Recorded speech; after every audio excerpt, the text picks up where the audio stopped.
ஸ்ரீமத் பகவத்கீதை அக்ஷர பிரம்ம யோகம். மற்ற சிந்தனைகளை அகற்றி தன்னையே ஒரு முனைப்பாய் பற்றி கொண்டிருக்க வேண்டும்னு பகவான் அர்ஜுனன்ட்ட சொல்கிறார். அதாவது ஏவஸ்மரன், என்னையே நினைத்து கொண்டு அப்படின்னு அர்த்தம். ஏவம்னா ஒன்று, ஸ்மரன்னா நினைவு, ஒரே நினைவாக இருக்கணும். பகவானை சிந்திக்கிறவனுடைய மரணம் எப்படி நிகழ்ந்தாலும் அவன் பகவானை அடைவது உறுதி. இது காரணம் பற்றியே ந அஸ்தி, இதில் சந்தேகம் இல்லை என்கிறது. சரி, இறைவனை நினையாது வேறு எண்ணத்தோடு உயிரிடுவர்கள் இல்லை என்னவாகிறதுன்னு ஒரு கேள்வி வரும். அதுக்கு பகவான் சொல்கிறார், குந்தியின் புதல்வா, மரணத் தருவாயில் உள்ள மனிதன் எந்தெந்த சொரூபத்தை சிந்தனை செய்த வண்ணமாய் சரீரத்தை துறக்கிறானோ அந்தந்த சொரூபமாகவே அடைகிறான். திரும்ப திரும்ப எது எண்ணப்படுகிறதோ அது முன்னணியில் சேரும். செயலுக்கேற்ற குணம், குணத்துக்கேற்ற செயல். அதுதான் சொல்லுவாங்க, சொல்கிறது செய்கிறது எல்லாமே உயர்ந்ததாக இருக்கணும் அப்படின்னு சொல்லுவாங்க.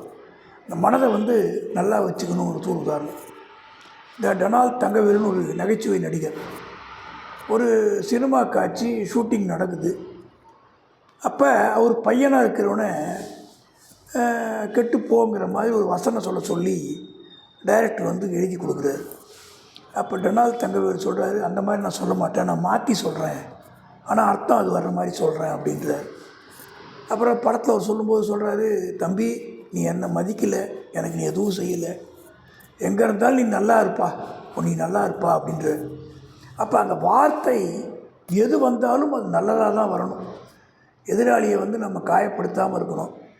ஏன்னா வாழ்க்கையோட அழகே என்னென்னா, நம்ம எதை நினைக்கிறோமோ அப்படி ஆகிறோம். அதான் பகவத்கீதையுடைய அடிப்படை.